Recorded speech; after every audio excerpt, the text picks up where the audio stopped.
Warned, Mueller investigation isn't for fact-finding, it's a trap, by Ken White for truthfeednews.com. From Reason.com, the media have become obsessed with a hypothetical conversation, one that might or might not take place between the President of the United States and a special counsel appointed by the Department of Justice. It's a will they or won't they worthy of a rom-com, with the unusual twist that there is genuine uncertainty about the result. Special counsel Robert Mueller is implicable and President Donald Trump is unpredictable. Everyone has an opinion and they're being sprayed across cable news and the editorial pages. I gave up early on predicting what this administration will do, but I say this with complete confidence. Based on my 23 years in federal criminal practice, there is absolutely no good reason for Trump to talk to Robert Mueller and his investigators voluntarily. I agree with that. To understand why, you have to understand the goal of a conversation like the one Mueller proposes. The president is no mere witness. He is at least a subject and likely a target of the special counsel's investigation. In federal criminal parlance, a witness is someone not suspected of wrongdoing who has useful information. A subject is someone suspected of wrongdoing who may well be charged if the evidence supports it. And a target is someone whose indictment is actively sought as a purpose of the investigation. When the feds interview a subject or target, their goal is not mere information gathering or fact-finding or clearing a few things up. Their goal is the hunt. In the old westerns, rather than take the trouble of hauling mustachioed, I don't know, miscreants and desultory trials, well, whatever, folks, you get the thing. Lawmen would often provoke them into drawing first, thus justifying shooting them down where they stood.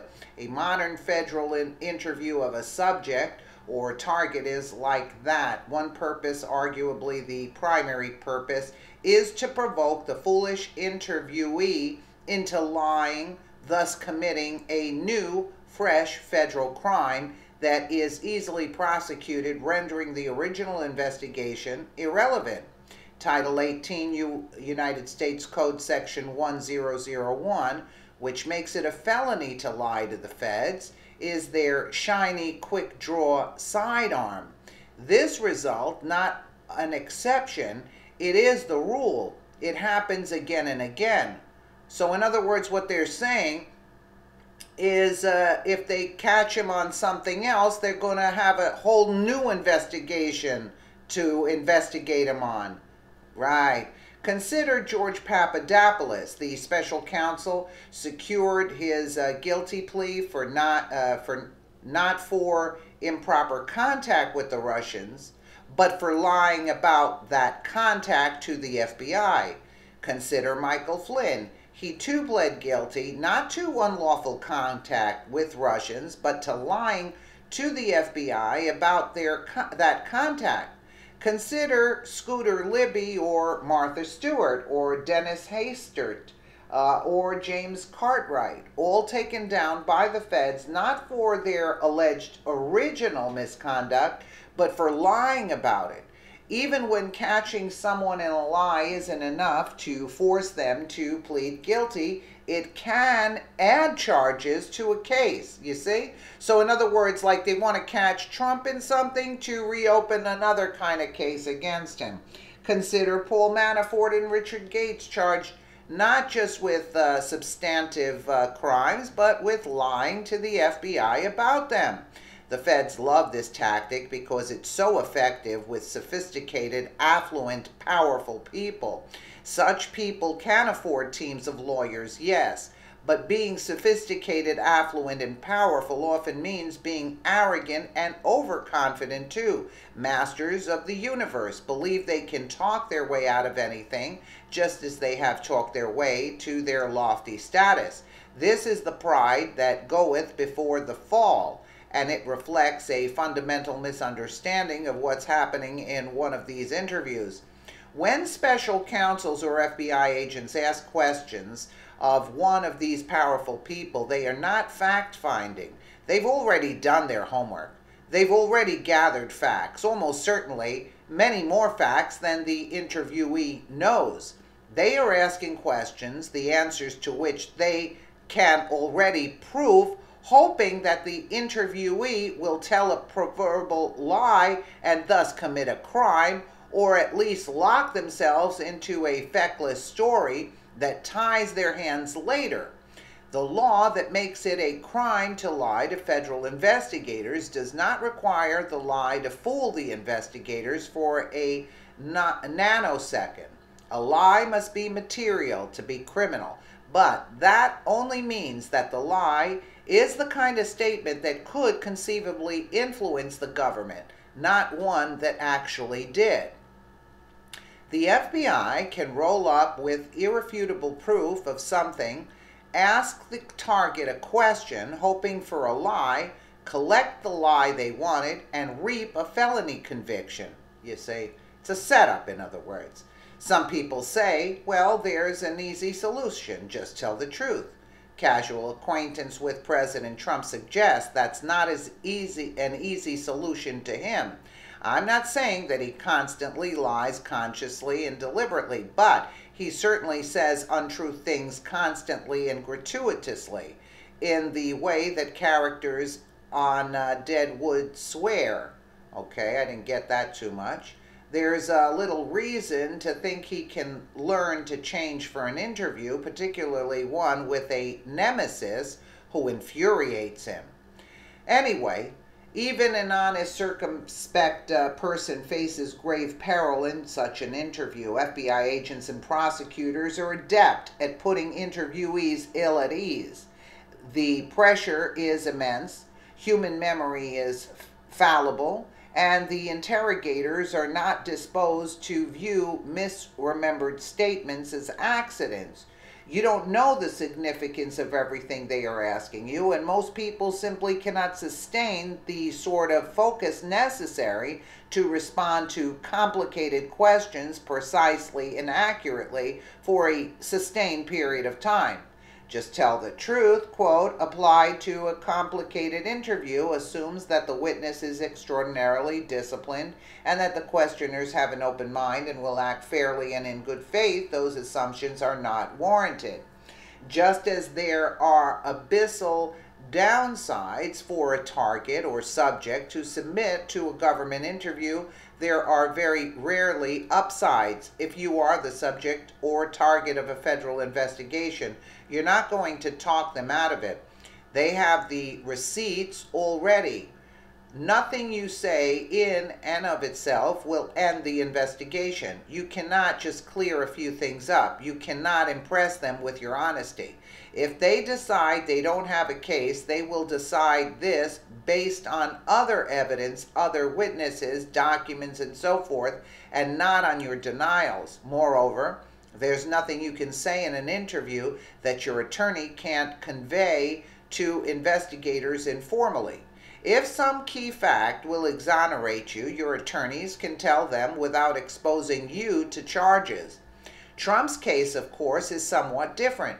Many legal scholars think that he cannot be indicted for false statements under Section 1001 or obstruction of justice or perjury unless and until he is impeached, at least not under this special counsel. But he has no good reason to hand Mueller an opportunity to build a lie-based case for impeachment, nor a lie-based indictment in the event he's impeached. If the president refuses to submit to a voluntary interview, special counsel Mueller could conceivably subpoena him to testify before the grand jury. That would require Mueller to tip hand about the president's precise status. Department of Justice regulations require prosecutors to warn targets or subjects of their Fifth Amendment right when subpoenaing them before a grand jury and to advise targets of their status as targets. Trump might defy such a subpoena and Mueller might seek to enforce it in court. The Supreme Court's decision in Clinton versus Jones suggests that the president is not immune from such subpoenas, even if there may be ambiguity about the exact way they can be enforced and the precise privilege the president might assert. This won't be a spectacle and this would be a spectacle and a constitutional crisis, but so would a clamor for an impeachment proceeding premised on lies to the FBI or perjury under oath.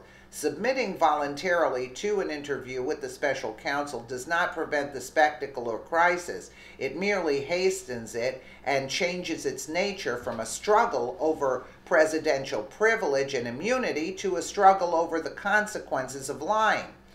In other words, it's a setup. That brings us to one final reason to cooperate, often offered. I am not a politician, but I don't need to be one to dispense with the notion that talking to Mueller is a political necessity. Donald Trump is not a man of mystery. He's exactly what it says on the package. He has spent his first year as president being very much himself. The people who like that have continued to like it. The people who hate it have continued to hate it, and most Republicans in the House and Senate have backed him, albeit with occasional timid throat clearing. If he refuses to submit to an interview with Robert Mueller under oath or not, absolutely nothing in the last year suggests that he will face debilitating political consequences. The president will crow that he has refused to cooperate with a biased and meritless investigation calculated to harass him, and he will do so with political impunity. The proverbial camel is in its cold grave. This additional straw upon its back cannot trouble it. I submit this is not a close call. If the president were my client, I would advise him not to submit voluntarily to an interview under oath or not with special counsel Mueller. It offers him nothing but risk, even if it offers the rest of us entertainment and schadenfreude, whatever that is. But in other words, they're going to try to catch him on something else. Do you see? Exactly. Well, Trump has great attorneys, and I wouldn't entertain the notion of talking to Mueller, but Mueller can subpoena him. Yeah, but how about if Sessions stepped up and just fired him? Do you see? It would throw the whole case out the window. Couldn't that happen? You know? So Sessions should step up and fire this guy and get him out, and then go after Mueller for this criminal activity that he's trying to play on me. If that was me, if I was Trump, I would go after Mueller, or get somebody else that wants to step up to the Attorney General. But again, the deep state has so much control that they're threatening the Attorney General. Do you see what I'm saying? It's all a setup. That's why Hillary is so arrogant, because she thinks it's a done deal. We're going to get him out. One way or the other, we're getting him out. So either arrests have to be made so they know that they won't be focused on getting Trump out, or you got to get a new Attorney General in there that's going to do the job and just fire Mueller straight up and let the liberals scream all they want and start making arrests, military arrests, because that's what it's going to take Obama and Hillary out. Let me know what you guys think in the comments below, and again, thank you so much for watching.